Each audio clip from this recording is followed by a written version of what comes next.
जय हिंद फ्रेंड, हिंदी और प्राइड में आप सभी का स्वागत है। Friends, UGC net second paper Hindi साहित्य संबंधी, उसमें जो 10वां यूनिट है हिंदी गद्य टेक्स्ट से संबंधित, उसमें आपके पाठ्यक्रम में दिया है आत्मकथात्मक विधा में आप हुदरी रमणिका गुप्ता जी द्वारा रचित रचना। देखिए, ये रमणिका गुप्ता की आत्मकथा है और रमणिका गुप्ता जो एक कवित्री, कहानीकार, उपन्यासकार, संपादक, यहाँ तक कि ये मजदूर यूनियन की नेता और नारीवादी कार्यकर्ता भी रही हैं। यानी इनका जो क्षेत्र है वो बहुत ही विस्तृत क्षेत्र है। इन्होंने कई क्षेत्रों में अपने हाथ को चलाया हुआ है। तो ऐसे में हिंदी साहित्य की विधा में इन्होंने जो आत्मकथात्मक ये लेख लिखा है, ये नारी सशक्ति का एक सशक्त प्रयास भी दिखता है इसमें। आप हुदरी का अर्थ होता है वह स्त्री जो अपनी शर्तों पर अपनी मर्जी से अपना जीवन जीती है। तो यहाँ पे इस जो शीर्षक का जो ये दिया गया है कि आप हुदरी, तो ये समझना आपको बहुत ज़रूरी है, क्योंकि सीधे ये क्वेश्चन पूछा जा सकता है कि आप हुदरी का क्या मतलब होता है। तो वह स्त्री जो अपनी शर्तों पर अपनी मर्जी से अपना जीवन जीती है। आप हुदरी जो है एक जिद्दी लड़की की आत्मकथा है। जिद्दी लड़की रमणिका गुप्ता, इनके द्वारा सन 2015 ईस्वी में लिखा गया आत्मकथा है। सामंती परिवार में जन्मी रमणिका अपने जीवन के हर पन्ने को इसमें प्रस्तुत करने का प्रयास करती हैं। बचपन से लेकर धनपात तक की यात्रा में उनके साहित्य, समाज सेवा और राजनीतिक संघर्षों को इस आत्मकथा में सच्चाई के साथ प्रस्तुत किया गया है। आप हुदरी एक पंजाबी नाम है जिसका अर्थ है जिद्दी लड़की।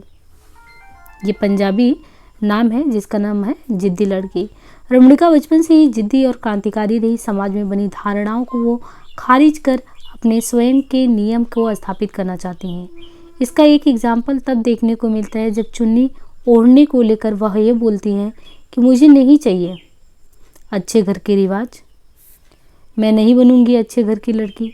ये सब पुरानी बातें हैं, मैं नहीं मानूंगी कोई पुरानी बात, मैं अपना ही रिवाज चलाऊंगी खुद अपने आप।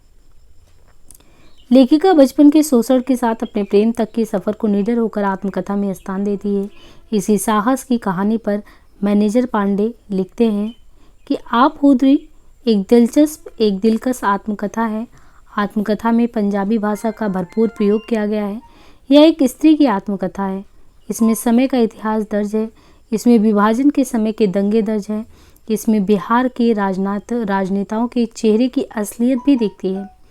इसमें पारदर्शी भाषा का प्रयोग किया गया है और ये आत्मकथा इसलिए भी विशिष्ट है कि रमणिका जी ने जैसा जीवन जिया, महसूस किया, वैसा ही उन्होंने लिख दिया है। तो ऐसा बहुत ही कम देखने को मिलता है कि कोई भी व्यक्ति जैसा जीवन जिए वो बिल्कुल वही चीज़ जो जीवन में जिया हो अपने जीवन, तो अपने ही शर्तों पे उस चीज़ को बिल्कुल वो लिख देता हो। तो आप हुदरी इसीलिए हमने कहा कि ये बहुत ही अलग आपको देखने को मिलेगा। ये आत्मकथात्मक विधा में शायद ही ऐसा कोई देखने को मिले। तो इसमें विशेषता यही चीज़ है। देखिए, एक अद्भुत आत्मकथा है आप हुदरी जो है, बोल्ड, बहुत बोल्ड। एक औरत की जीवन का संघर्ष हमेशा बोल्ड ही होता है, बशर्ते लेखिका के अंदर उसे कहने का साहस हो। इसका बोध तब हो ही जाता है जब लेखिका ये कहती है मैं रमना हूँ। अपने सामंती परिवार के भीतर जो परिवार का एक होता नहीं कि जिस तरीके से परिवार में रहन सहन है, पूरी एक परिपाटी बनी होती है, उसको तोड़ना, यानी जो एक परंपरा है अगर आप उसके खिलाफ जा रहे हैं तो बहुत ही ज़्यादा वही स्टेप आपका बोल्ड स्टेप होता है। तो कहती है कि बशर्ते लेखिका के अंदर उसे कहने का साहस हो। इसका बोध तब हमें हो जाता है जब वो ये कहती है कि अपने सामंती परिवार के भीतर की दुनिया में वो अपने ही करीबी रिश्तों से ठगी है। वो स्त्री दुनिया भर में प्रेम ढूंढती रही, दोस्त ढूंढती, अकेली अपने अस्तित्व की पहचान के लिए संघर्ष करती, और जब कहती तो मैं समझ में आता कि उसका साहस एक दृढ़ संकल्प मन में कहीं मचल रहा था। मैं हूँ, मेरी पहचान है या नहीं, मैं संपूर्ण स्त्री बनकर दिखाऊंगी जो संपूर्ण मनुष्य होती है, अर्धांगिनी नहीं, अपने में संपूर्ण। तब वो अपने भीतर की स्त्री को खत्म नहीं होने देती। बार बार टूटी, निराश, हतोत्साहित हुई औरत फिर उठी और कहने लगी, नदी तब तक नहीं रुकती जब तक उसका पानी का स्रोत खत्म नहीं हो जाता, और मैंने अपने भीतर की स्त्री के स्रोत को कभी खत्म नहीं होने दिया। लेखिका कई जगह जिक्र करती है वो अपने पिता के घर से जाना चाहती थी, इसलिए उन्होंने विवाह किया। बहुत बड़ा कारण है कि वो अपने पिता का घर क्यों छोड़ रही है। आपूर्ति में लेखिका इस भरे पूरे कठोर संसार में अपने प्रति हमेशा संवेदना की तलाश में रहती है। इस बेहद बेदर्द दुनिया में टिकी रही उसकी संवेदना की तलाश इसलिए पृष्ठभूमि में भी ये स्पष्ट कर देती है कि मुझे बदलाव प्रिय है, हालांकि मैं अब भी भीतर से कहीं रमना ही हूँ। आत्मकथा, और वह भी इतना बेबाक लिखना आसान नहीं होता, सबके बस की बात नहीं। बहुत सारी आत्मकथात्मक विधाओं में आपने देखा होगा काफ़ी कुछ लिखा जाता है, काफ़ी कुछ जो है पन्नों की तह में दबा दिया जाता है। सेना में इनके पिता डॉक्टर, तो सेना में डॉक्टर पिता की बेटी, 2 भाइयों की बहन है रमणिका, दादी बहन भाभी, मतलब बहुत सारा पूरा परिवार है घर में, लेकिन फिर भी वो अकेले है। क्यों?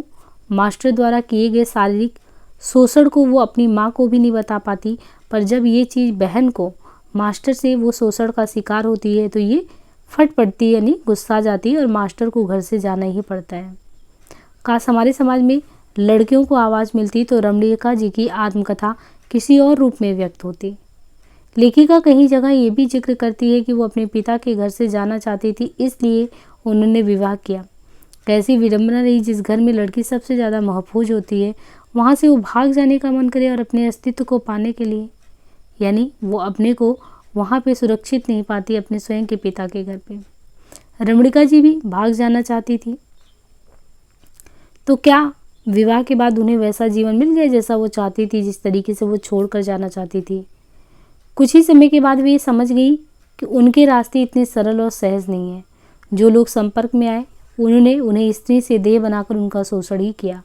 लेखिका ने यह भी स्वीकार किया कि इन संबंधों से ही उनके खर्चे चलते। राजनीतिक जीवन में प्रवेश करते ही उन्होंने राजनीति और उसमें पनप रही पितृसत्तात्मक प्रवृत्ति को भी खूब महसूस किया, यानी उन्हें यहाँ भी लगा कि वो इतना रास्ता सरल नहीं, पितृसत्तात्मक सोच वहाँ भी विद्यमान है। उससे जुड़ी, लड़ी और आगे बढ़ी और कह पाई राजनीति में समझौता या व्यभिचार ज़्यादा चलता है और बलात्कार कम। अंत में रमणिका जी ये भी कहती कि मैं औरत के लिए स्वच्छंद शब्द को स्वतंत्र से बेहतर मानती हूँ। मैं स्वच्छंद होना श्रेयस्कर समझती हूँ, चूँकि इसमें छद्म नहीं है, दंभ भी नहीं है।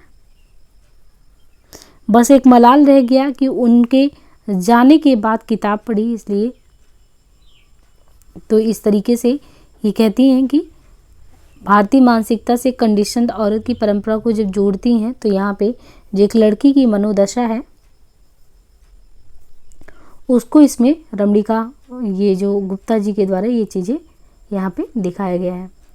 तो मतलब वही है कि इससे आप ये जो आत्मकथात्मक विधा में ये आप उद्री लिखा गया इनके द्वारा, यदि आप पूरा जब पढ़ते हैं इनकी आत्मकथा को तो बहुत अच्छे से उनसे परिचित हो पाते हैं।